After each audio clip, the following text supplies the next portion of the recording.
Lionel স্ক্যালোনির সবচেয়ে বড় গুণ, তিনি দল নির্বাচন করেন প্রতিপক্ষের শক্তিমত্তা যাচাই করে। আলজেরিয়ার বিপক্ষে বিশ্বকাপের ওপেনিং ম্যাচে যখন মাঠে নামার প্রস্তুতি নিচ্ছে আর্জেন্টিনা, তখনও এই মাস্টার মাইন্ডে মস্তিষ্কে ঘুরপাক খাচ্ছে ঠিক সেই বিষয়গুলো।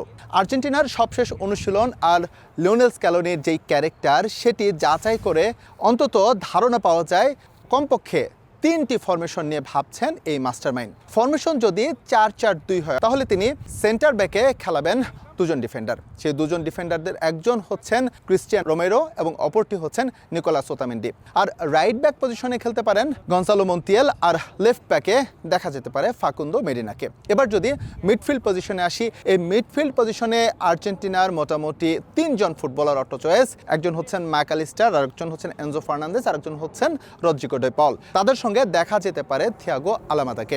আর আক্রমণ ভাগে যথারীতি লিওনেল মেসির সঙ্গে যুক্ত হতে পারেন লাউতারো মার্তিনেজ, তবে সম্ভাবনা রয়েছে হুলিয়ান আলভারেজেরও ঢুকে পড়ার।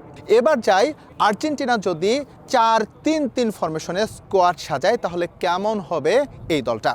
সেক্ষেত্রে আমরা রক্ষণ ভাগে প্রথমে যে 4 জনের কথা বলেছি, সেই 4 জনই সেখানে থাকবেন। তবে মিডফিল্ড পজিশনে একটা পরিবর্তন আসবে। সেই পরিবর্তনের জন্য কাটা পড়তে পারেন থিয়াগো আলামাদা, অর্থাৎ এই মধ্যমাঠে তখন খেলবেন এনজো ফার্নান্দেজ, রদ্রিগো ডি পল আর ম্যাকালিস্টার। তবে আক্রমণ ভাগে ইনক্লুশন হবে লিওনেল মেসি এবং লাউতারো মার্তিনেজের সঙ্গে নিকো গঞ্জালেসের।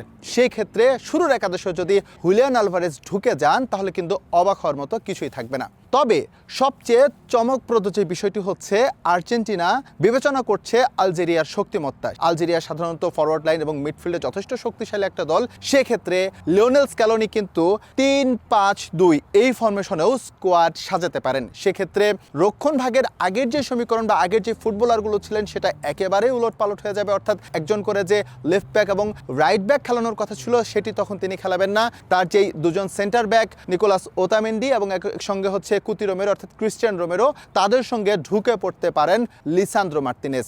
আর মিডফিল্ডকে আরও শক্তিশালী করতে তিনি এনজো, ম্যাকালিস্টার এবং রদ্রিগো ডি পলের সঙ্গে একপাশে যুক্ত করতে পারেন উইলিয়ানো সিমিওনোকে, এবং একই সঙ্গে যুক্ত হতে পারেন নিকো গঞ্জালেস। আর ফরওয়ার্ড লাইনে যথারীতি থাকবেন লিওনেল মেসি। তবে লিওনেল মেসির সঙ্গে হিসেবে হুলিয়ান আলভারেজ যুক্ত হচ্ছেন নাকি লাউতারো মার্তিনেজ যুক্ত হচ্ছেন, সেটা নিয়ে একটা কনফিউশন রয়ে গেছে। সেই বিষয়ে হয়তো বা টিম ম্যানেজমেন্ট একেবারে শেষ মুহূর্তে সিদ্ধান্ত নেবে। মোটা দাগে বিশ্বকাপের প্রথম ম্যাচটা ইতিবাচকভাবে শুরু করতে চেষ্টা বা পরিকল্পনার কোনো কমতি নেই আর্জেন্টিনা টিম ম্যানেজমেন্টের, এবং তাদের প্রত্যাশা ফুটবলাররা যে ফর্মে রয়েছেন বা যেভাবে ট্রেনিং করিয়েছেন লাস্ট কয়েকটা দিন লিওনেল স্ক্যালোনি, সেটার এক্সিকিউশন যদি প্রপারভাবে কানসাস সিটির অ্যারোহেড স্টেডিয়ামে হয়, তাহলে নিশ্চিতভাবে বলা যায় কাতারে সৌদি আরবের বিপক্ষে যে অঘটন দিয়ে আর্জেন্টিনার বিশ্বকাপ মিশন শুরু হয়েছিল, এবার আর তেমনটি হচ্ছে না।